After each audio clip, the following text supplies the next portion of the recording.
Hi everyone, welcome to another episode of NetSupport Insights. I'm Maggie Layfield and I am joined today by Jaime Donally, AR/VR enthusiast as she calls herself, but let's be honest, she's so much more. She's going to give us some great insights into what's happening in the world of AR/VR, especially with AI. What is that doing to the whole AR/VR environment? What does that mean for us? AI's always been a part of AR/VR. So this is something that we've been seeing coming, making the technology what it is today already.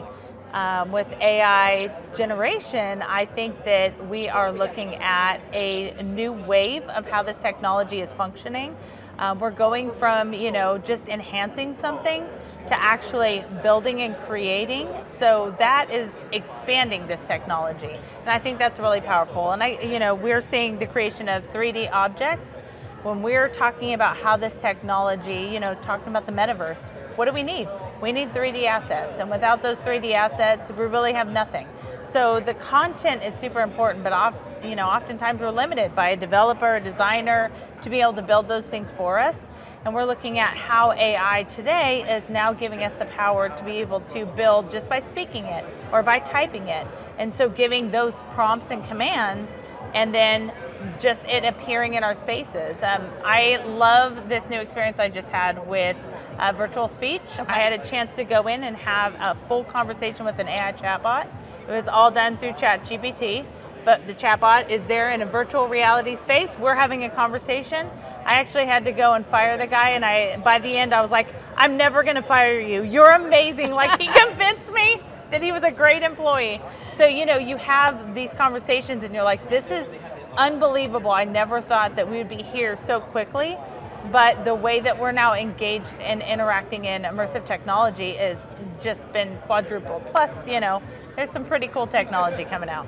There is. Now you mentioned the metaverse, which is one of those words people hear, but they're like, what is that? So if you have someone who's like, I have zero experience with this, how do you introduce them to or explain the metaverse and what that really means?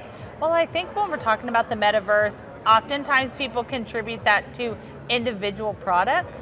I don't think that's what the metaverse is intended to be. It's intended to be like the immersive browser or the immersive web, if you will. Mm-hmm. So when you think about how we connect on the web today, nobody owns that. There's browsers that connect the dots, but it doesn't mean that, or there's websites that are out there to go to. Nobody owns the web. And I think that's the power behind this with the metaverse, is that we're gonna have experiences and we're gonna have engagement, we're gonna have our digital identity essentially connecting us to these different places.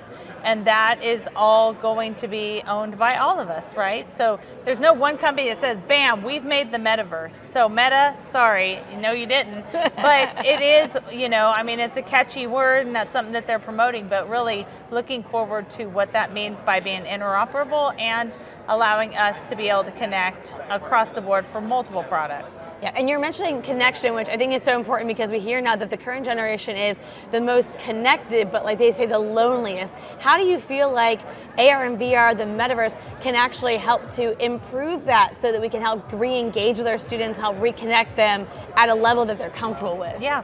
Well, actually, we're about to do a session here in about 15 minutes, right over there.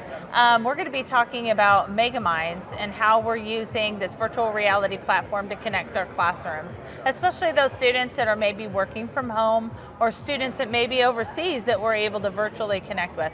I am not an advocate of being in digital spaces indefinitely. I think that we have a mental health crisis, and the more human-to-human interactions we have, the better.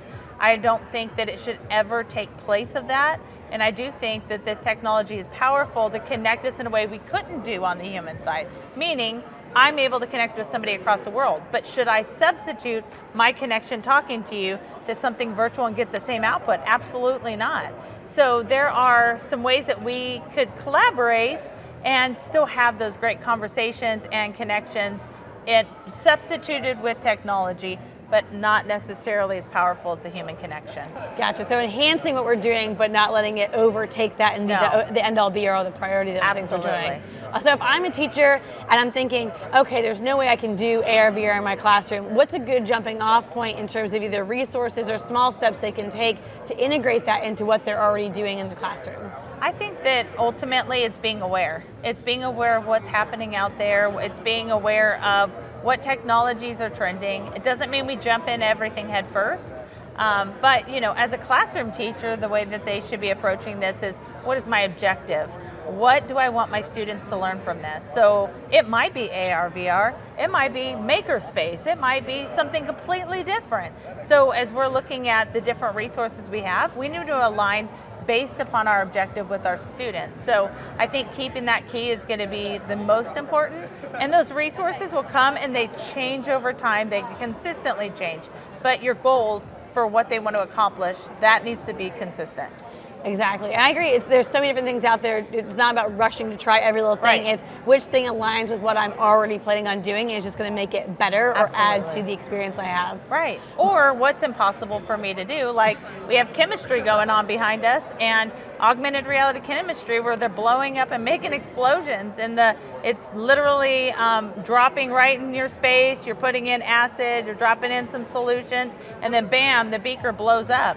And it's like, we can never do that in our classrooms, but it is something for our students to understand the power of some of these minerals and such. So having the opportunity to be able to provide some experiences for our students that would be impossible without it. Those are some ways that we can bring in this immersive tech. I absolutely love that, and I think it was you who had done other events, those tours where you could go around the cities and see things. So for students or teachers who can't travel, who can't take their kids to these great experiences, there are a lot of resources through museums and things out there where now you can actually virtually get to see them and interact with them, and they get that a similar experience what they would have to go in person, but the kids aren't missing out and aren't feeling like they're being left out. It's a lot easier for them to connect that way. Yeah, tomorrow we're actually doing a LiDAR experience where we're going to be doing digital scans of our partner. We're going to partner people up. They're going to actually do a 3D scan of the other partner. Then they're taking their 3D scan, they're putting it into a merge cube, and in that merge cube, they're able to see it in augmented reality, and they can stamp their little mini-me all around the space. Then they're able to go into virtual reality and Megaminds and go put their 3D object in there, and then go view it inside of a headset. So when you look at the opportunities we have for bringing people on these virtual tours, no longer are they just 360 images or even 360 video. Now we're able to walk around the room and actually see what's happening and look from different angles, or move from space to space in our physical space and moving it into our digital. So the opportunities we have with 3D scanning is pretty intense too, so it's exciting to see that transition. Oh my goodness, because it's like, you think about, augmented reality, and it's like, oh, you're just putting yourself in one thing, and like you said, looking around, I think Google Maps, so you could circle around how much fun it was just to see my old neighborhood, and now you can literally walk through all of that, and the advancements that happen in such a small period of time. So what do you feel like is coming on the horizon, and what should we keep our eyes on, for the next couple of years? Since 2017, I've been talking about Apple glasses, and I feel like it's finally here. Vision Pro has finally been announced to developers to start building. I think that is going to be Apple that really does set the precedence for what this will look like as a wide adoption from the most people. I used to think the Apple Watch was really stupid. I was like, who wants to have a digital watch like that, and pay a fortune? And now you can look around, and how many people don't have those watches? I mean, we're there. So when you think about the technology of wearing something on your face, there's a lot of privacy concerns that we have to think about, especially in education space. It does some facial recognition. It's identifying your features and your expressions. It's doing retina scanning. And it's also doing forward-facing scanning. So what information is it collecting? Where is that going with our students? And I think that's probably the biggest picture we need to consider. But I do think that the cost is not as much of a factor in education space as it is for the average consumer. As an individual to spend $3,500, that's like, whoa. But for a classroom, that's exactly what they're spending on these products that then get to be a resource for many students. So I think there's a lot of power to it. I think that there is opportunity in education space. I'm excited. Cautiously.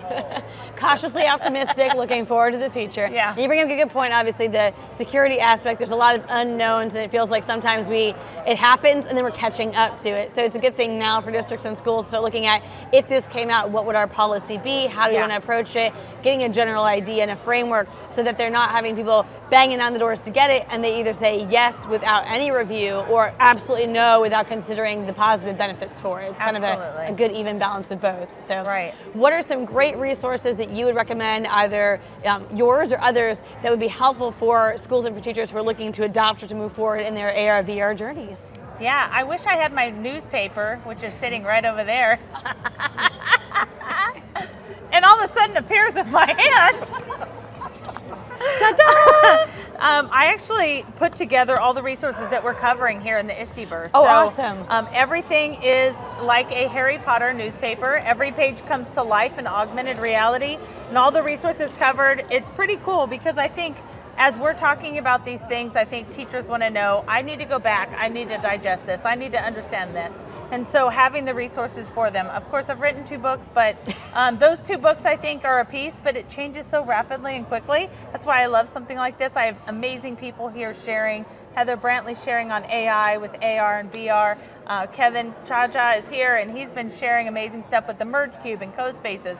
I think that it's just so vast what's out there, and we're just excited to see teachers really taking this in and saying, how does this work for my students? This is awesome. All right, let me see this. So if you want to have your own Harry Potter newspaper and go totally crazy there's the Reality Times. I'll hold it up so anyone watching can scan the QR code, hopefully, and grab a snap of that and dive in. So if you're not at ISTE or you missed out, hashtag not at ISTE, then you can still participate. If they aren't at ISTE, but they want to catch you, kind of learn from you or ask questions, where can they find you or reach you? Actually, we're doing some virtual sessions. So as soon as I'm done here, I'm going next door and I'm going to do a virtual session for attendees that haven't been able to be here live. Okay. And really, I think that those recordings will be available for ISTE through ISTE. And for me, arvrandedu.com is my website. I have over 200 immersive technology specific to education blogs. Awesome. So they can go on there and get the resources and see that come through as well.